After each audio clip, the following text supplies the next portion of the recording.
listeners. Welcome to Grief Out Loud. Remember the last time you tried to talk about grief and suddenly everybody left the room? Grief Out Loud is opening up this often avoided conversation because grief is hard enough without having to go through it alone. We bring you a mix of personal stories, tips for supporting children, teens, and yourself, and interviews with professionals in the grief world. Platitude and cliche-free, we promise. Grief Out Loud is hosted by me, Jana DeCristofaro, and produced by Dougie Center, the National Grief Center for Children and Families in Portland, Oregon.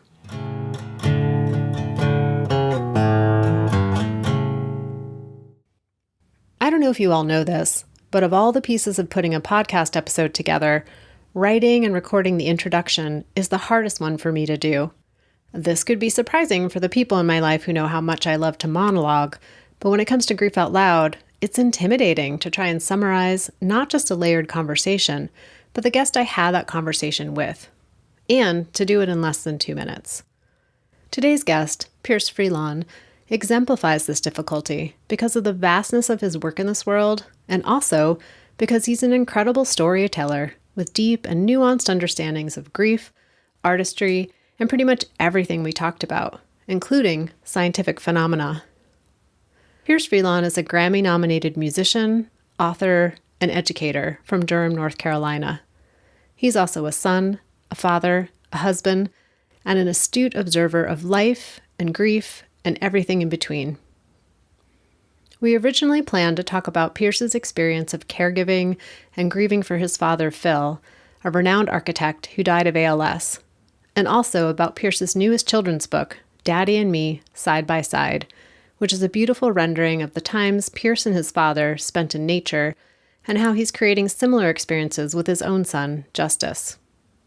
We did talk about those, but just a few hours before we started the interview, Pierce got word that an influential professor from his graduate school experience, Dr. Mugo, had just died. So our conversation expanded in scope and meaning. Pierce's story may be familiar to some of you, as I had the opportunity to interview his mother, Nina Freelon, back in episode 202. If you haven't listened to that conversation, be sure to check it out after this one. Pierce, thank you so much for taking time to be on Grief Out Loud with me today. My pleasure. Thank you for having me. And I know I mentioned this in our intro, but listeners, this is the first time that we have had a mother-son duo on the podcast separately. So I did an interview with Pierce's mother, Nina, about 2 years ago now. So I'm really looking forward, Pierce, to kind of hearing from you. Thank you. Thank you. It's big shoes to follow. My mom is quite the storyteller and orator, so I'll do my best. How would you like to introduce yourself today? Well, I am Nina and Phil's son, Queen Mother Frances Pierce, Charles, Alan, and Elizabeth's grandkid. I'm Katie's husband, Justice and Stella's dad. Those are all the probably most important titles. I'm an artist. I make songs and puppets and shows and books about things that matter to me and my family and my community, from a Afrofuturist Black galactic lens.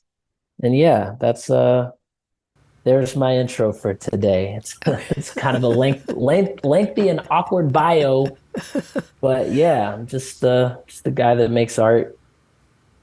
And I know we're going to spend a lot of our time today talking about the relationship you had with your father, Phil, who died in 2019, and about your book, Daddy and Me, Side by Side. In this moment, which loss or losses feels important to bring into the room, so to speak, or our conversation? Yeah, well, loss is an interesting word. My dad is passed away, but I feel his presence daily. In fact, I'm sitting right in front of his altar up behind me to the left here. It's a bunch of Black science fiction action figures. There's a picture of my dad asleep on a couch. There's some incense and candles. So I don't know, an astrophysicist would say nothing is created or destroyed. It's only transformed. And I believe that that's true. I think we came from somewhere and I think we returned back to that place. So, if you look at a caterpillar, maybe you'd say that they lost something as they metamorphosized into a butterfly. Maybe you'd say they gained something or they just changed. So, my dad's presence is always with me and I feel really love. That's what I feel for him. Part of air quotes losing a person is like you miss that energy, that loving energy. Let me speak from my personal experience. That has been my experience with my dad. There are lots of different types of griefs, and you could grieve things in different ways. But when I think about my dad, love is the word that comes up. That love is not lost. It still lives within me, and it's channeled through the work that I do. It inspires my parenting practice. How I husband and how I son shine, how I shine like a sun. Um, I told you before we hopped on today that I recently, like less than an hour ago, got a call from one of my mentors that, a very dear person to me passed away today. Her name was Michere Gitae Mugo, Dr. Michere Gitae Mugo. She was the chair of the African American Studies Department at Syracuse University, where I went to grad school. She was a loving, thoughtful, revolutionary activist, scholar, playwright, poet, creative, powerful, light being. I don't know how else to describe her. She was warm, funny, kind, but also just rigorously intellectual, principled, focused. So her quote loss, air quotes again for anyone who's listening and can't see the bunny ears flopping. Her physical body has transitioned from a vessel of her spirit to some minerals and cells that will decay and reintegrate into the ground. But her spirit is not lost, and the love that I feel for her and that I'm feeling for her in this moment is, it's rich. It feels very close to me, and I cherish the feeling. I think it can be scary at first because you cry. Like I had a good cry right before this call. Good cry. There's more cries coming. I can feel that I'm not done crying, but I'm not scared of those tears. They're precious, and just like she was precious, is precious. When I get a moment to breathe, after the initial just kind of shock of it all, of the news, there's a lot of gratitude there. Gratitude for how she mentored and loved me and poured into me and taught me how to pour into others. Gratitude that I'm, right now holding her books of poetry and prose that are parts of her legacy that I can dive into and be and like hold space with her, from the other side through these gifts that she left behind. I'm one of those gifts that she left behind. Anyway, those are some thoughts. Big question, big answer. Sorry, I'm long-winded. You talked about like just getting the news just before hopping on this interview today.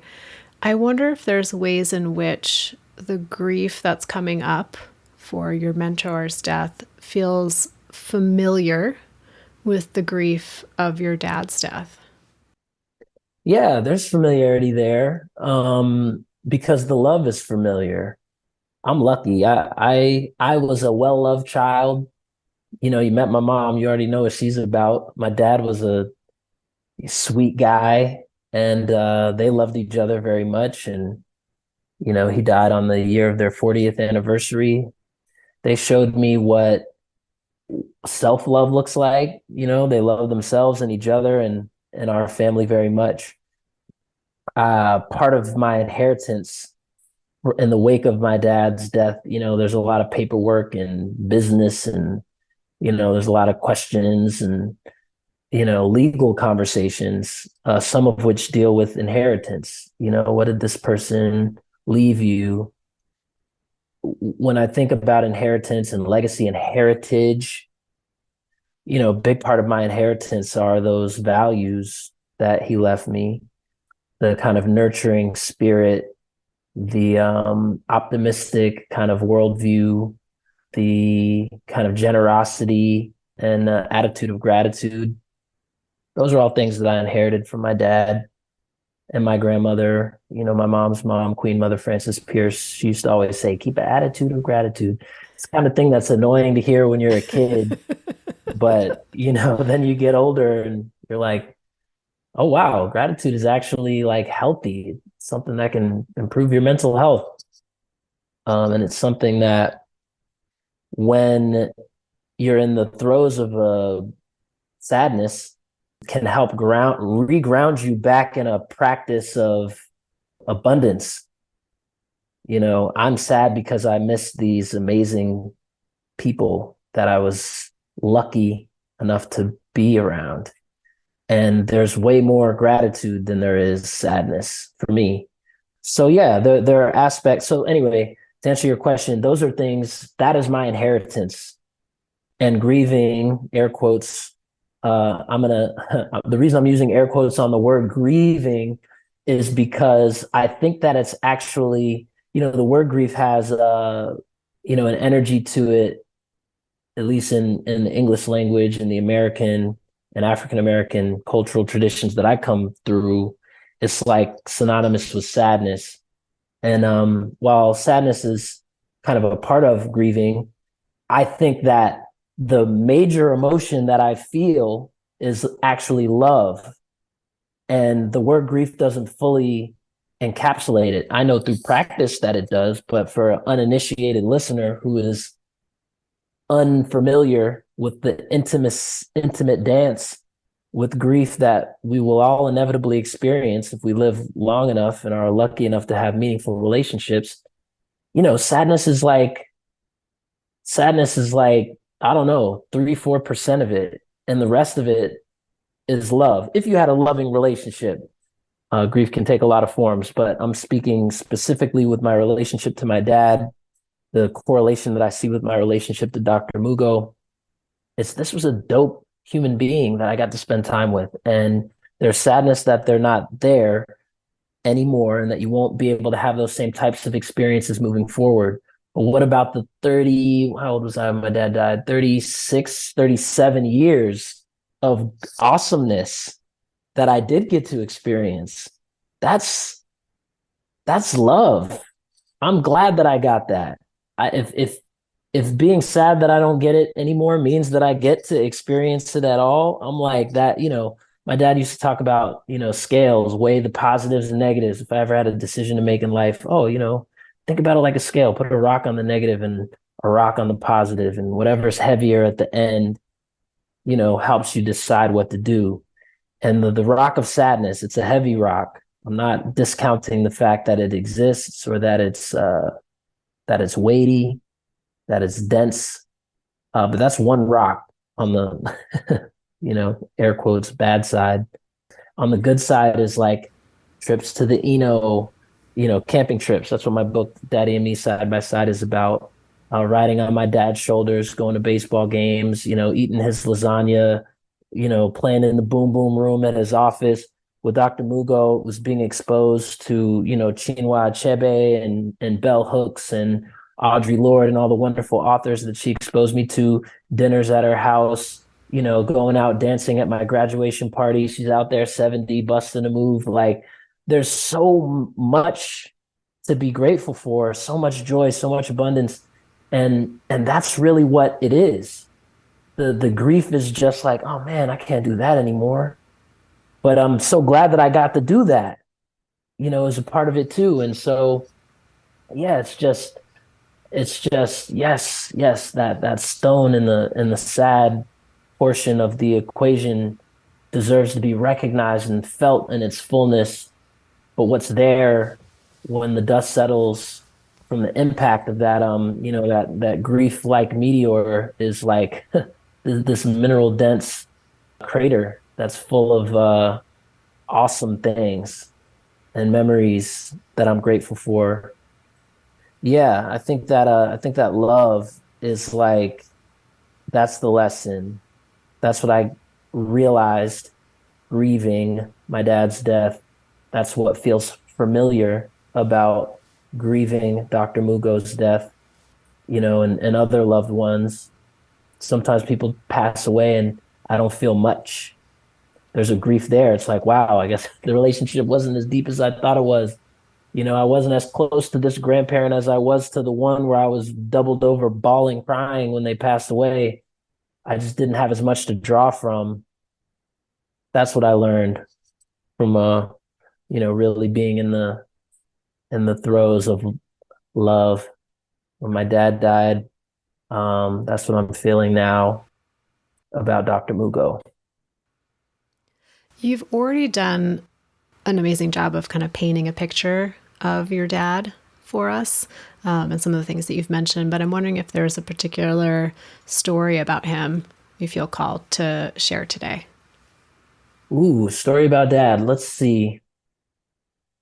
Well, one of his favorite things that he shared with me, this is actually kind of related to Dr. Mugo too, because it was something that was reaffirmed in something she shared with me about fractals. It's a video called The Powers of 10. It was some like 1970s short film. It's like 10 minutes long, and it shows the basically like a couple on a blanket in New York. And it kind of, I think at first it zooms out and then it zooms in. So as it zooms out, each frame is like, what do you call that? An order of magnitude bigger than the last, moving away from the people on the blanket.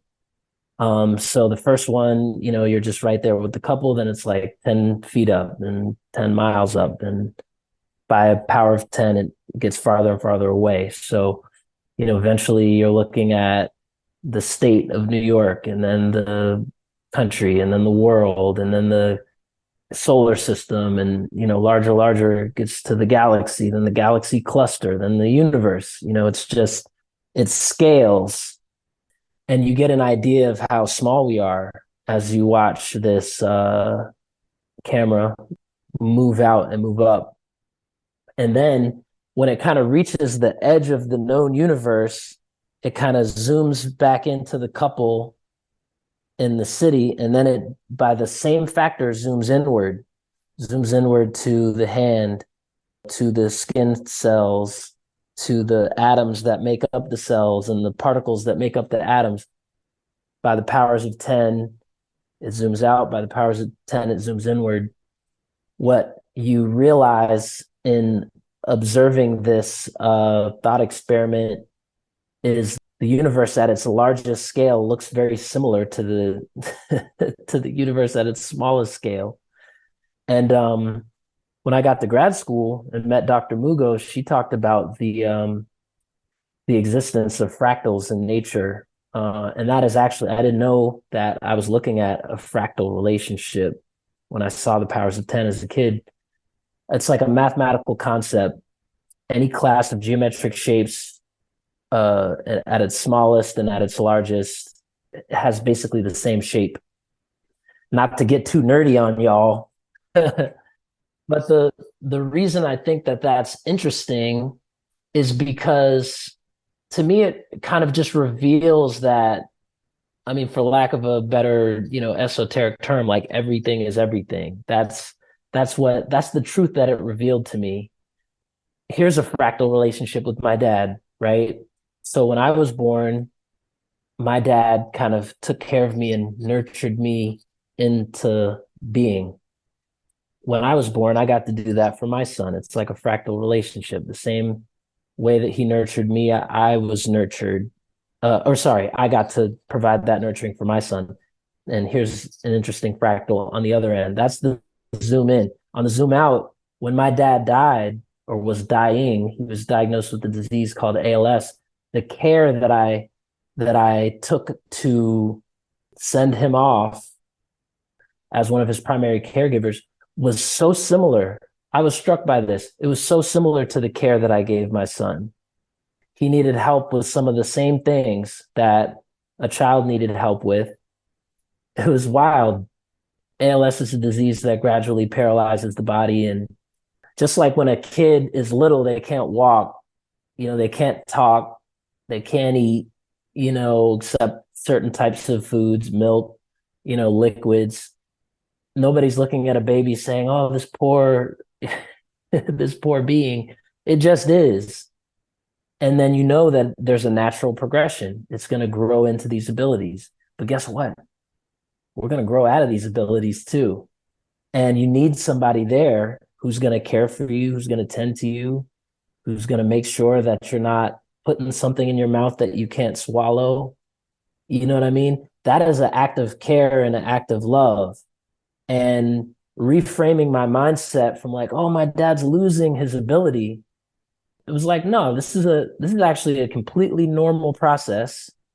And just like I'm not judging my kid for not being able to walk, of course he can't walk. He's a baby. I'm not gonna like bereave my dad for not being able to walk. Of course he can't walk. He's dying. Like he's on his way out of this life, not in. And guess what? If I'm lucky, when I'm elderly, I hope my son will be around to be able to spoon feed me whatever I need to eat, wipe my butt, lay me down to bed, sing me a bedtime story until I'm gone.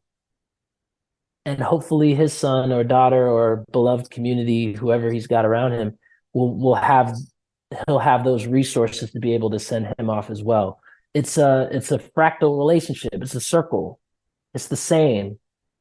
I think the powers of 10 helped me realize that. And literally every human being who's ever lived has gone through what my dad went through. And guess what? The 6-7 billion of us who are here now are going to go through the same darn thing. 9 billion. I don't know how many people are alive currently, but we're all headed in the same direction. And best to cherish our time while here and hope for a loving exit and entrance, and some love in between. My dad had that. He provided that for me. I hope to have that, on my way out. That Powers of 10 gift helped kind of ground me in that reality. And this question just came to me, so if it's too weird, we can skip it. But I'm wondering, you've talked a lot about the continuity of connection, your dad's energy, and your dad was a renowned architect. And so I'm now picturing how he left a part of himself in these buildings that he created and formed and designed. And I wonder how you think about that, of his energy being embedded in these like legacy objects that he has left here. Yeah, I absolutely feel my dad's presence in the buildings that he has designed. And listen, art is spirit work. And my dad was an artist. He designed buildings. So among the types of buildings he designed, because he was intentional about how he used his gifts, he didn't design prisons, he didn't design casinos, though he was offered contracts and money to do those things. He designed museums, he designed schools. I think he's probably one of the most prolific architects of Black cultural museums in this country. In fact, I think he's done the most in the United States. The National Civil Rights Museum in Atlanta, the Reginald F. Lewis Black Cultural Center in Baltimore, the Museum of the African Diaspora in Detroit, of course, the Smithsonian National Museum of African American History and Culture in Washington, D.C.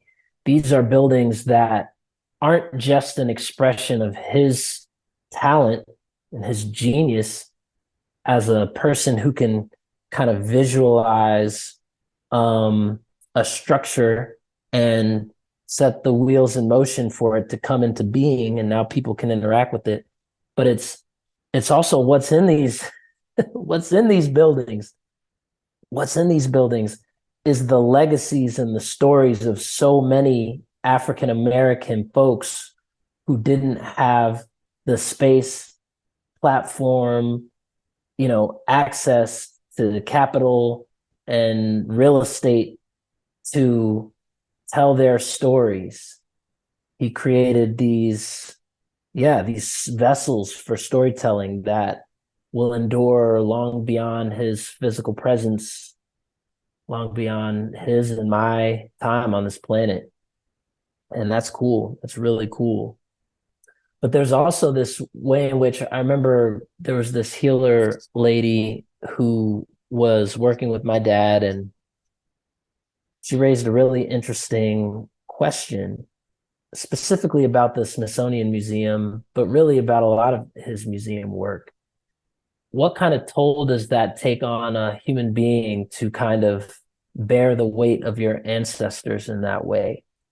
There's obviously a lot of trauma in the Black American story. And if you go into the first three floors of the National Museum in Washington, D.C., you'll get a sense of that.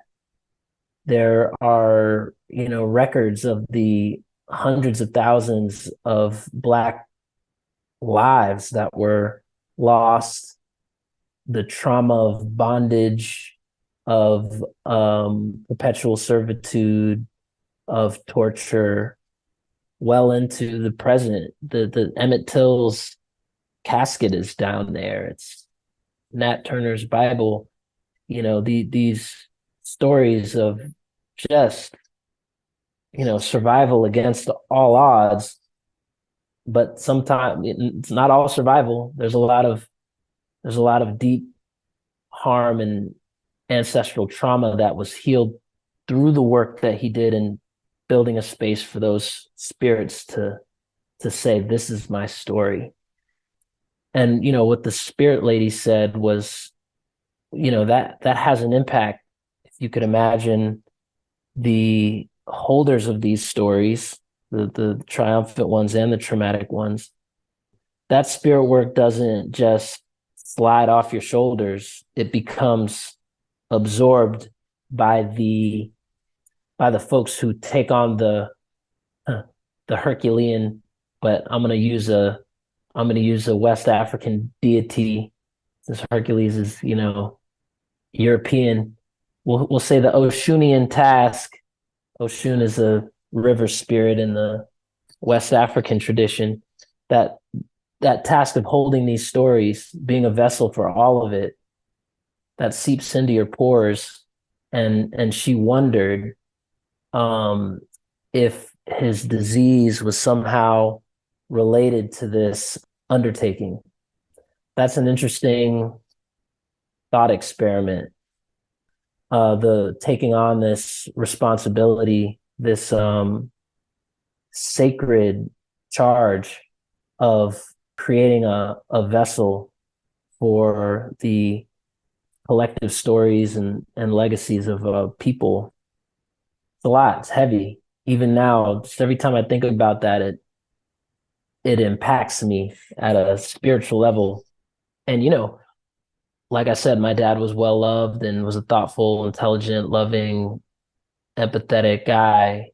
But he was a strong man, and his shoulders were broad enough, his heart was strong enough to carry that load, so that those of us who are still here, can experience those stories in a beautiful, functional, and emancipatory space. So I have a lot of gratitude for him taking that responsibility on, while also acknowledging that this kind of work has consequences. Yeah, but somebody's got to do it. That was part of his journey. It's a sacrifice that he made on our behalf, and I'm grateful to him. It's a noble thing that he did for us as Black people in this country. So yeah, that's I don't know if that answers your question, but that's what I feel when I think about his gift to many gifts to this country. It leaves me wondering, Pierce, given that sort of recognition of the responsibility that your dad took on in the creation of these locations, these holders of these stories, has that played a role in the type of creator that you are? Because you are also an artist and you are also a creator of mediums for people to engage with. And I just wondered if that's played a role in the way you create. Sure. Yeah, I mean, my dad and I'm lucky to have him in my bloodline, so that's special. I can feel certain aspects of his being coursing through me, my DNA, literally. And that's really dope. My friend Omi Sade, Bernie Scott, she's a healer and she has a really cool podcast called The Black Girl's Guide to Surviving Menopause. She talks about how we have ancestors in our cultural through line as well. I'm not an architect like my dad, though I can learn things from him. I also have cultural ancestors like, Bob Marley, Nina Simone, Billie Holiday, Tupac in the hip hop space, the, storyteller who speaks truth to power. These folks have offered me a blueprint, unintended, for how to use my particular skill set to fulfill my purpose on this earth, part of which is being a storyteller, using my privilege and my voice and my talents and networks to tell a story through a particular lens. That lens, in my case, being the Black experience, the fatherhood experience, the American experience, and the genre in which I create music these days. It's through kids' media, children's picture books, children's music. It's interesting in this country, we don't have a lot of tools to engage kids in questions around grief. There are some cultures that do have those tools. The indigenous, Chicano communities have Day of the Dead, and it's not Halloween where you just dress up and go out and collect candy. It's a ancient ritual around recognizing, honoring, and celebrating your ancestors. And, because they have that ritual and that tradition, kids kind of, if you've ever seen the movie Coco, it's a great example. Kids kind of grow up with an understanding that, death is a normal part of life. And then here's a time where we celebrate it every year. We don't have those same kind of mores in the American tradition. Yeah, using my gifts to tell those stories in culturally accessible ways to the communities that I come from is how I say thank you to my dad and to the other trailblazers and influencers who poured into my being and helped shape my worldview, like Dr. Mugo. She does it at the college level through graduate students.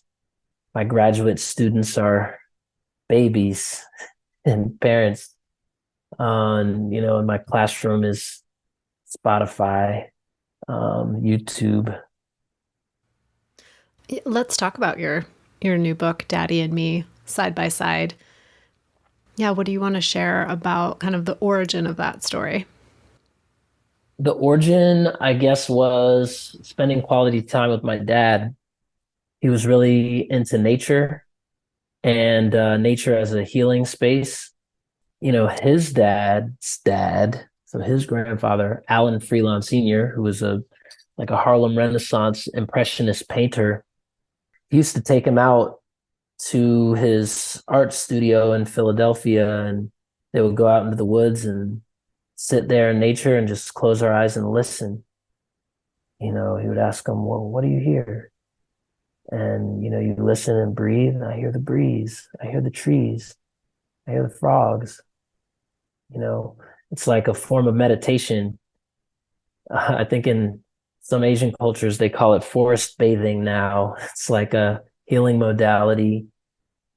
My ancestors, including my dad, had an affinity with nature, and they found peace and grounding and love and healing and joy and curiosity out in nature. And my dad raised me the same way, going fishing, going camping, sitting on logs, looking for worms under stones, and teaching me how to be a loving, thoughtful, reflective individual. That's what we're doing, sitting in silence. It's an opportunity to reflect, to breathe, to unplug, to heal. These were all things that were part of my childhood. So when my dad passed away and I was grieving his loss, I went back to those places that he took me to. I went back to those creeks. I went back to those trails. I went back to those creatures and trees and streams. And I always felt good when I left, better than I did when I arrived. And I wanted to write a book about that. I wanted to share some of those healing practices with folks who are experiencing loss. I mean, and again, before the book, like I remember one day, my son Justice, I was taking him to school. I don't, maybe Stella was sick that day. I can't remember why she wasn't with us, but I was taking him to school. He was feeling really sad. I was feeling really sad. I was like, man, let's just go to the woods. Like instead of school. Of course he was down with that. Um, Took a detour, made a U-turn, went to the Eno, went hiking for about an hour and a half, did some meditating, did some walking, talking, quality time. And then I dropped him off at school around noon. It was as much for me as it was for him. Yeah, I'm just really grateful that my dad exposed me to that kind of stuff. And, I've been able to pass that forward to my son. And that's really the contents of the book. It's me and Justice going on a nature walk, going fishing, and remembering our pop. Very autobiographical. That's kind of the backstory on how it got started. How does it feel for you having it out in the world now since it just came out in May of this year, 2023, right? Yeah, yeah, it feels great. It's inspired by a song called Side by Side, which is on my album Ancestors, album my mom and I made. Both the song and the album are just really beautiful. It's illustrated. The book is illustrated by an amazing illustrator, Nadia Fisher. And we just had a show in South Dakota, Sioux Falls, South Dakota, where I'm reading the book over a sound bed of live music. And then there's like this big jumbotron, and we're projecting the book onto the screen and did like a live musical story time reading of the book. After the show, the venue, the people who invited us were like, "Your show was amazing. We danced, we cried, we loved up on each other, and it's just different. Like a lot of children's music is about, learning numbers and shapes. A lot of it is about, joy and fun. I've got songs about brushing your teeth and getting tucked into bed and, having a dance party and all types of fun topics. But we found a way to make this topic kind of fun and engaging too, and relatable for anyone who's ever lost a grandparent or even a pet or had to move from one city to another and you miss your friends. Like kids deal with these feelings of loss. I think it's important that we have books and stories and shows that expose kids to healthy ways of processing these emotions. There's a point in the book where Justice is feeling emotional about missing his grandpa, and his pop, as we call him, say it's okay, let it out. I'm here. Those types of teaching a young boy that it's okay to be vulnerable and expressive is really important because there's a lot of narratives out there of like, suck it up, don't cry, be a man. These are the the toxic masculinity, unhealthy values that are perpetuated in this kind of just patriarchal culture that we live in. And I wanted to disrupt that, but also just to tell an authentic story that honored my dad and what he taught me about fatherhood. Well, Pierce, I'm grateful for your book. I'm so glad that it's out in the world right now, and I feel grateful to have this time together to talk about it. As our conversation does come to a close, is there anything else you feel like you want to share or tell us today? No, I think I would say for anyone out there who's grieving, to check out other episodes of your wonderful podcast and also my mom's podcast, Great Grief.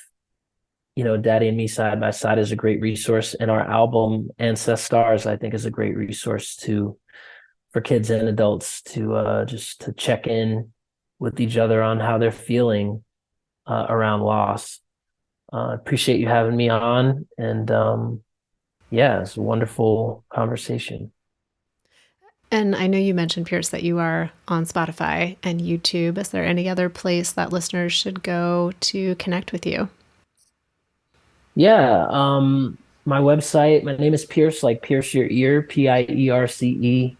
Last name Freelon, Freelon. And that's my website. That's actually my Twitter, Instagram, Facebook website. Everything is just first name, last name. PierceFreelon.com is my website. You can find everything there.